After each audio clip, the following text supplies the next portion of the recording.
pessoal, vamos ao nosso estudo bíblico. Nesta oportunidade, vamos estudar Carta aos Hebreus, capítulo 10, do versículo 1 até o versículo 10. Essa parte que contém ou que está presente no trecho maior, que vai até o versículo 18, pode ser dividida em duas partes, do verso 1 ao verso 3, regido pela expressão ano após ano, que reaparece no versículo 3, todos os anos, e uma segunda parte regida pela palavra oferta, que aparece no versículo 5, mas está compreendido dentro do pensamento do versículo 4, e reaparece no versículo 10, aparecendo também no versículo 6. Então, podemos dividir esse trecho de 1 a 10 a partir desses dois termos. No primeiro, ano após ano, versos 1 a 3, e no segundo, do 4 ao 10, a palavra oferta. Na primeira parte, regida pelo termo ano após ano, a gente vai observar que o nosso autor procura, concluindo todos os argumentos que ele tem desenvolvido até aqui, mostrar que os rituais da lei mosaica estão superados pela morte e sacrifício de si mesmo de Jesus Cristo. É a base da fé cristã na qual se lê o Antigo Testamento, ou o Primeiro Testamento, apresentando esses argumentos de que em Cristo todos esses ritos são superados. Os ritos apresentados na lei de Moisés funcionavam como uma imagem, ou uma sombra, ou uma preparação para o sacrifício perfeito, único de Jesus Cristo. E ele vai mostrar ao longo do argumento que não se poderia alcançar o sacrifício ou a oferta perfeita ou o perdão pleno dos pecados por meio de rituais materiais, de rituais de sacrifício de sangue de animais, ou de dietas, ou de purificações externas do corpo. Para alcançar o perdão pleno dos pecados, era necessário algo no campo do espiritual, no campo no campo elevado. E aí ele apresenta Jesus Cristo como esse sacrifício elevado no campo espiritual e que, como sumo sacerdote, acessa o trono de Deus e por isso se torna o sumo sacerdote intercessor diante do próprio Deus. Ação essa improvável, impossível aos sacerdotes dos rituais judaicos. Então ele começa assim o versículo 1 do capítulo 10. Ora, visto que a lei tem sombra dos bens vindouros, não a imagem real das coisas, nunca, jamais, pode tornar perfeitos os ofertantes com os mesmos sacrifícios que ano após ano, perpetualmente, eles oferecem. Bem, o argumento principal nesse trecho para dizer que os rituais judaicos são imperfeitos é a própria repetição contínua deles, perpetuamente. Eles eram repetidos. Essa repetição, no argumento do nosso autor, é uma evidência de que eles eram imperfeitos, pois se repete é porque é imperfeito. Então, como ele coloca isso na história da salvação? Se eram imperfeitos, por que se realizava? Então, o seu argumento é, no processo histórico salvífico, na história da salvação, eles funcionavam como uma preparação, como uma imagem, como um desenho de uma realidade que ainda viria a ser concretizada. Uma preparação, um deslumbramento por meio de uma imagem, de uma sombra, daquilo que seria realizado de forma plena. Ou seja, é como se preparassem as pessoas para algo que viria perfeito, como se fosse uma educação num processo primário e aí chega-se na realização plena. Por isso ele vai usar esses termos como imagem, como sombra, o argumento de que a repetição revela a imperfeição, e ele afirma: jamais, nunca poderiam tornar perfeitos os ofertantes. Aqueles que traziam as suas ofertas de sacrifício de animais não eram tornados perfeitos, plenos, apenas era uma imagem, uma sombra, um pré-anúncio de uma realização que viria. Aí ele confirma esse argumento que a repetição era uma evidência da imperfeição. Doutra sorte, não teriam cessado de ser oferecidos. Ele faz isso por meio de uma pergunta, né? Assim o tradutor aqui da Almeida Revista Atualizada traduz. De outra maneira, ou seja, se não fossem imperfeitos, se fossem perfeitos, o contrário, ou seja, de outra maneira, se fossem perfeitos, não teriam cessado de ser oferecidos, ou seja, se fossem perfeitos, para que oferecer todos os anos?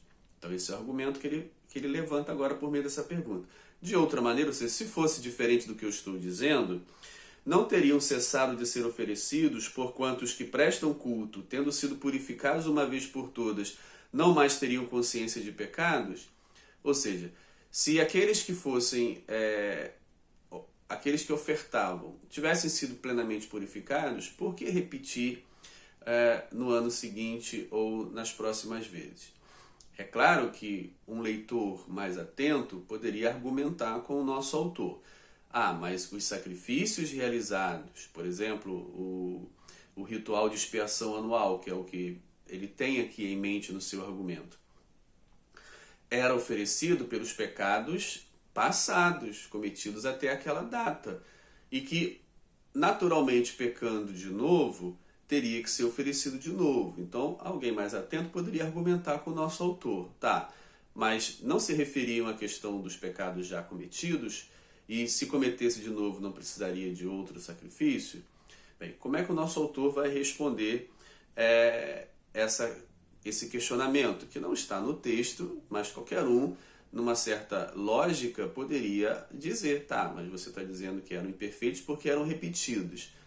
Mas eles eram repetidos porque a pessoa continuava pecando, e aquele que cometia o pecado levava o seu sacrifício e tinha o seu pecado perdoado dali para trás. Mas aí ele vai argumentar, mais para frente ele vai dizer: mas o de Cristo não é assim. O de Cristo serve para toda a vida, não apenas para os passados, mas para toda a uma existência. Verso 3.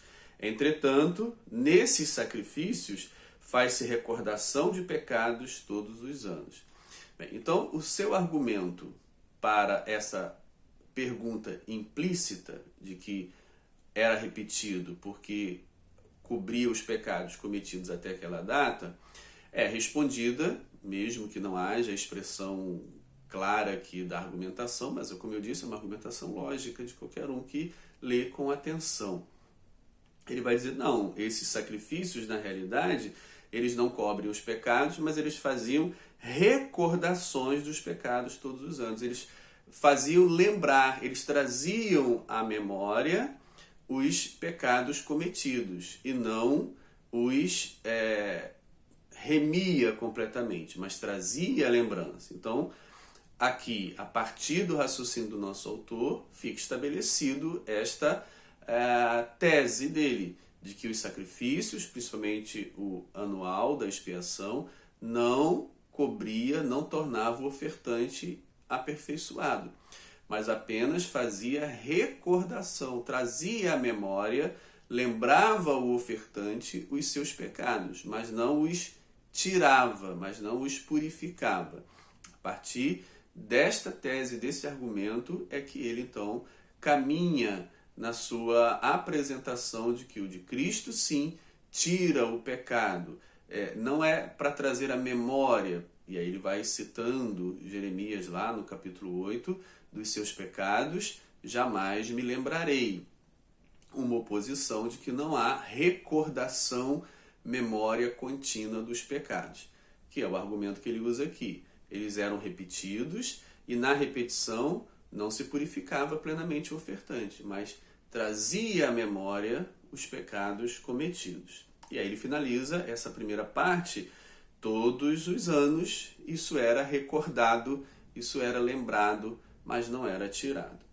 Agora, a partir do versículo 4 ao 10, ele vai para a segunda parte, argumentando a questão da oferta perfeita de Jesus Cristo, utilizando o Salmo de número 40 na sua argumentação. Verso 4.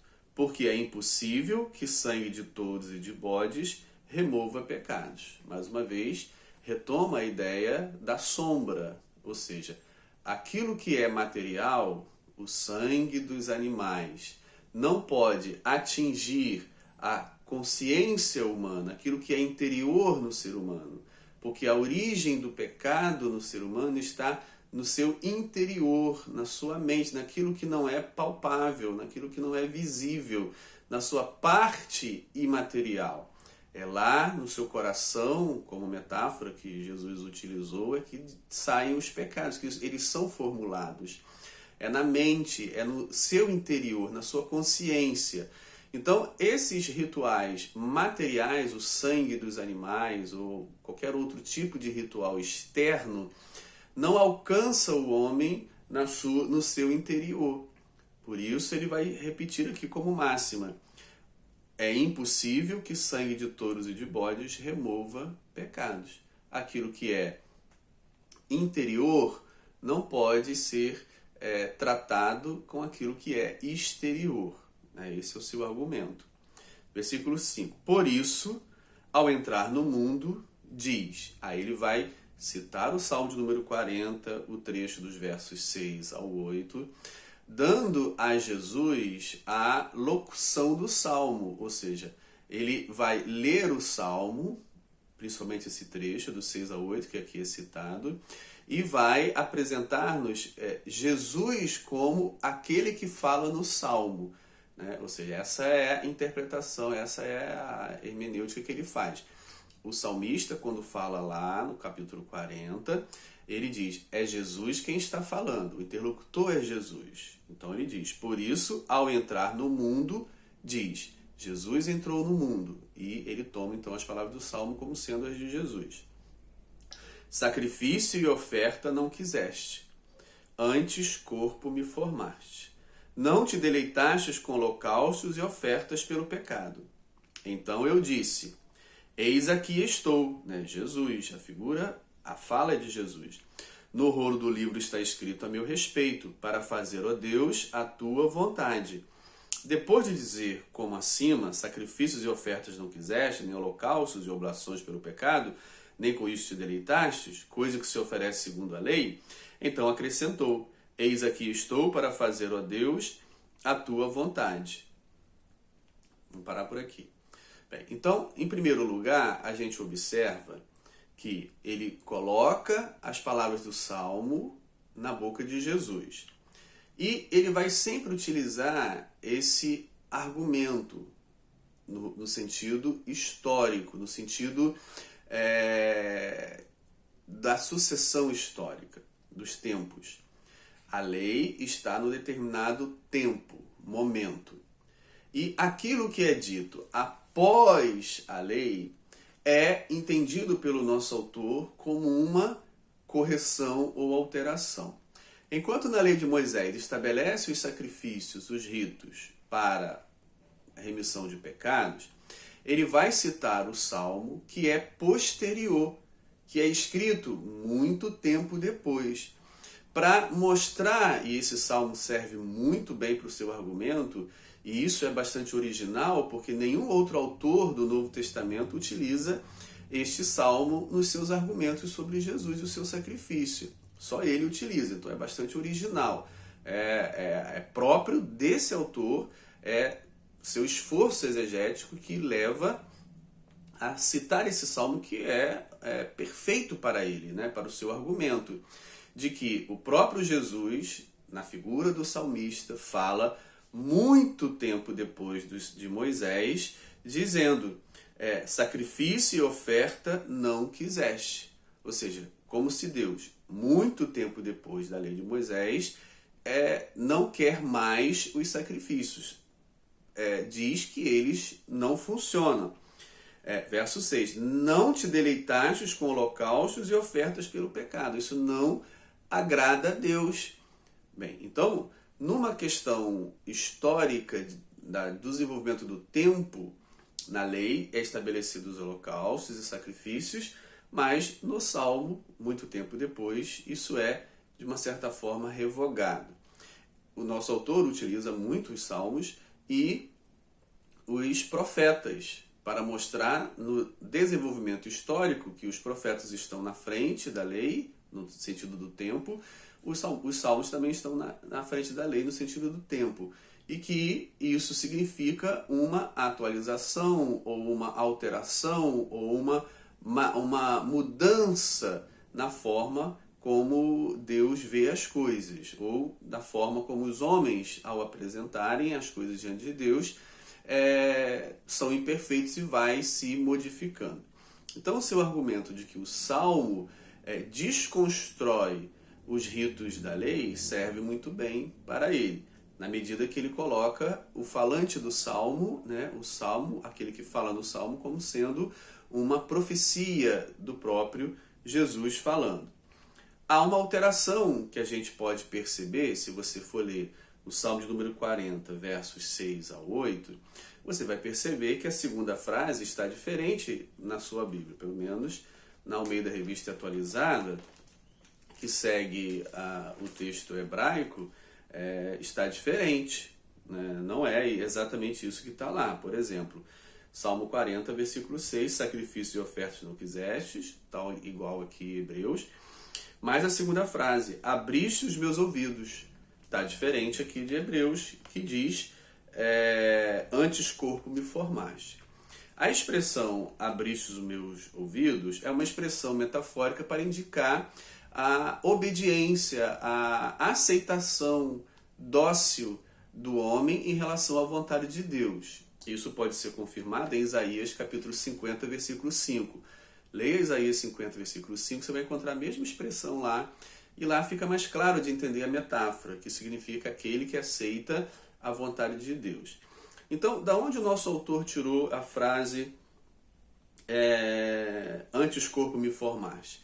É da versão grega do Antigo Testamento, da Septuaginta, que é a tradução para o grego muito utilizada pelo nosso autor da Carta aos Hebreus, e muito utilizada por outros autores do Novo Testamento, porque já está na forma grega, já está na língua grega, que eles estão escrevendo na língua grega. Então eles já tomam uma tradução pronta. Bem, isso não significa que o nosso autor, por exemplo, da Carta aos Hebreus, só utilize a Septuaginta. Não. Ele vai utilizar na maioria das suas citações. Uma hora ou outra ele não utiliza. Mas aqui é ótimo, porque a expressão na Septuaginta serve muito para o seu propósito argumentativo, de que é por meio do corpo de Cristo que vai se realizar a salvação plena. Então, antes corpo me formaste, confirma na visão da fé cristã, da interpretação do Salmo, de que o falante do Salmo é o próprio Jesus, né? Ou seja, tu, ó Deus, não quiseste os sacrifícios de animais e me formaste em corpo para obedecer a sua vontade. E ao realizar a sua vontade, realizo o sacrifício pleno para a salvação dos homens.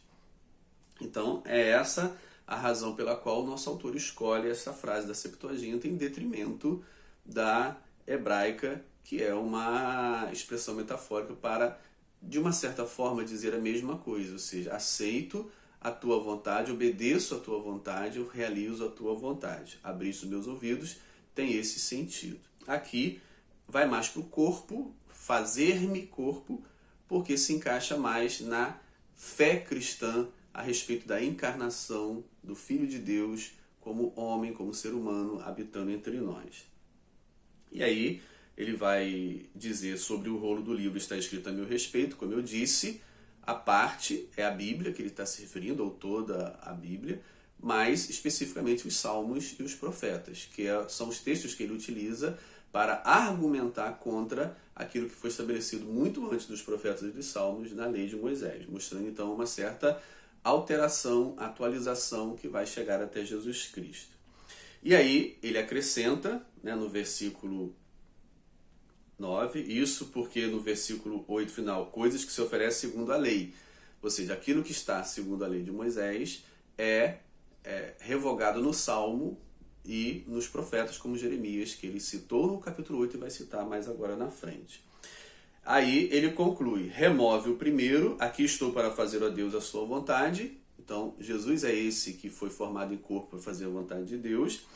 E conclui ele que isso significa remove o primeiro para estabelecer o segundo, ou seja, remove a primeira aliança para estabelecer uma segunda.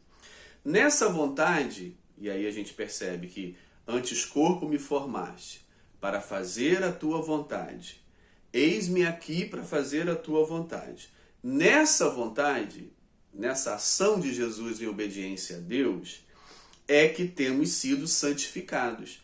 A palavra santificado aqui tem o sentido de salvos, porque a palavra salvação apareceu no final do capítulo 9 e não vai aparecer de novo. Mas vai aparecer a palavra santificação, tanto no 10 quanto no verso 14, que possui a mesma ideia, o mesmo sentido, a santificação como identificação com Cristo na sua salvação, na sua condição salvífica. Nessa vontade é que temos sido santificados, ou salmos, tem o mesmo sentido. Mediante a oferta, sacrifício e oferta não quiseste, dos animais, mas a minha oferta, sim, mediante a oferta do corpo de Jesus Cristo, uma vez por todas. Então ele começou lá no versículo 1, dizendo, todos os anos eram repetidos, versículo 3, todos os anos eram repetidos, e agora no verso 10, uma vez só foi realizado, uma vez por todas. Com isso, ele desenvolve o seu argumento de que os rituais mosaicos, os rituais da lei de Moisés estão superados no sacrifício de Cristo. Essa superação já vinha sendo indicado pelos salmos e pelos profetas, apontando para a figura de Jesus. Esse apontamento é interpretado e lido no Antigo Testamento a partir da fé cristã. É a nossa fé em Jesus que nos coloca o óculos para ler as coisas desta maneira. Sem a fé cristã, os textos não seriam lidos desta maneira. Um abraço.